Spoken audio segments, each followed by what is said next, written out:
You've probably never heard of Krivorivnya. It's a tiny village in the Carpathian Mountains of Ukraine.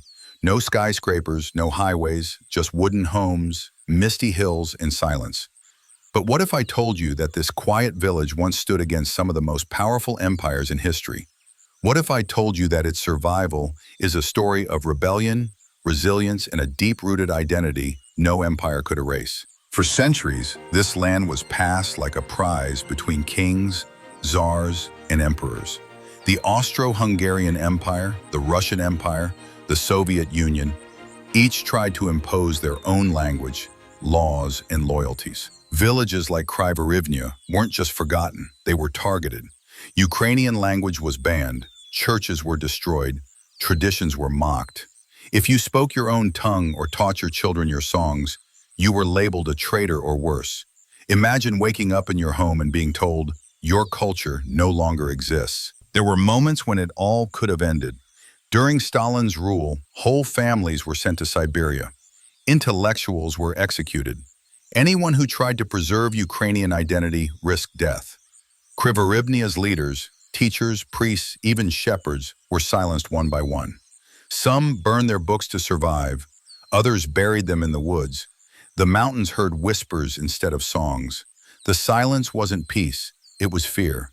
But even then, something impossible happened. The people refused to forget. Mothers whispered lullabies in secret, grandfathers carved traditional flutes at night. Kids learned prayers not from books, but from heart. The embroidery continued, not for beauty, but as silent protest. When soldiers came, they saw nothing. But underneath every woven pattern was resistance.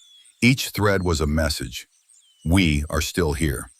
In the 1960s, when Soviet rule seemed unshakable, the village even became a secret filming location for Ukrainian nationalist films, disguised as folklore. After Ukraine's independence in 1991, Krivorivnya didn't have to hide anymore.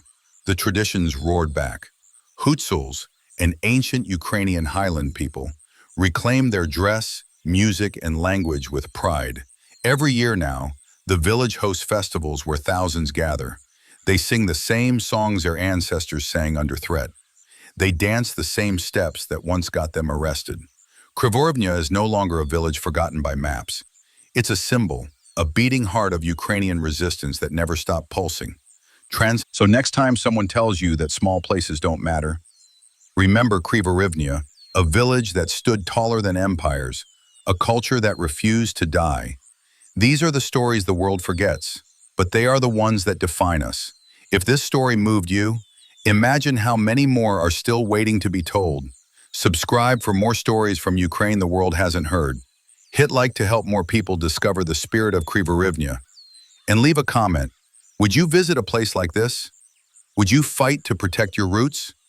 Let's make sure these voices are never silenced again.